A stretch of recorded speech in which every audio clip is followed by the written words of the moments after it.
करमाळा तालुक्यातील गुळसडी येथे आज गुरुवारी दुपारी एका निष्पाप शेतकऱ्याचा शेतीत काम करत असताना विजेचा धक्का लागून मृत्यू झाला आहे. विजय वसंत क्षीरसागर, वय 60 वर्ष असं त्यांचं नाव आहे.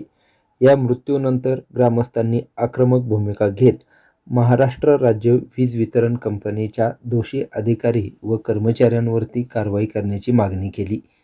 जोपर्यंत कारवाई होत नाही तोपर्यंत मृतदेह ताब्यात घ्यायचा नाही अशी भूमिका त्यांनी व्यक्त केली.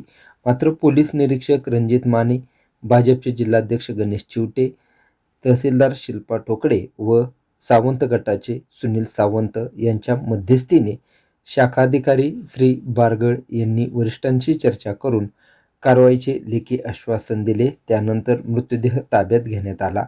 दरम्यान वीज वितरण कंपनीने वेळीच याकडे लक्ष दिले असते तर ही घटना घडली नसती अशी भावना ग्रामस्थांनी व्यक्त केली आहे.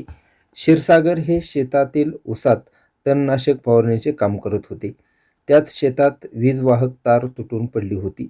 ग्रामस्थांच्या म्हणण्यानुसार गेल्या काही दिवसांपासून ही वीज वाहक तार तिथे पडलेली होती. ती काढण्यात यावी अशी मागणी संबंधितांकडे करण्यात आलेली होती. मात्र ती तार काढण्यात आली नाही. येथील कर्मचाऱ्याचा हा निष्काळजीपणा आहे. त्यांच्यावरती ही कारवाई झाली पाहिजे अशी मागणी यावेळी करण्यात आली.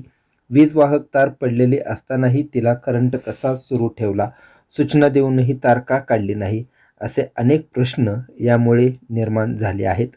क्षीरसागर यांचा विजेच्या धक्क्याने मृत्यू झाल्यानंतर त्यांना करमाळा उपजिल्हा रुग्णालयात दाखल करण्यात आले. त्यांच्या मृतदेहाचे शवविच्छेदन करण्यात आले. दरम्यान नागरिकांनी संताप व्यक्त करत महाराष्ट्र राज्य वीज वितरण कंपनीच्या कामकाजाबाबत अनेक प्रश्न निर्माण केले आहेत. घटनेची माहिती समजताच तहसीलदार ठोकळे यांनी तलाठ्याला तत्काळ घटनास्थळी पाठवले. पोलीस निरीक्षक माने यांनीही पोलीस हवालदार दीपक घोरपडे यांना पाठवले. घटनास्थळी अनेक ग्रामस्थ देखील उपस्थित झाले होते. उपजिल्हा रुग्णालय येथे भाजपचे चिवटे, सावंत, जगदीश अग्रवाल यांच्यासह गुळसडी येथील अनेक नागरिक उपस्थित होते. वीज वितरण कंपनीचे बारगळ हे देखील यावेळी उपस्थित होते. दरम्यान गंभीर घटना घडलेली असतानाही वीज वितरण कंपनीचे अधिकारी व कर्मचारी तत्काळ उपस्थित राहिले नाहीत. त्यामुळे संताप व्यक्त करण्यात आला. त्यामुळे संतप्त नागरिक आक्रमक होत पोलीस ठाण्यापुढे आले.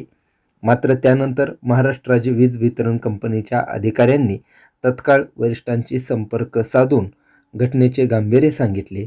त्यानंतर या घटनेबद्दल जबाबदार अधिकारी व कर्मचारी यांच्यावर कारवाई केली जाईल असे आश्वासन दिले व आर्थिक मदतीसाठी सर्व कायदेशीर मदत केली जाईल असे लेखी आश्वासन दिले. त्यानंतर मृतदेह ताब्यात घेण्यात आला.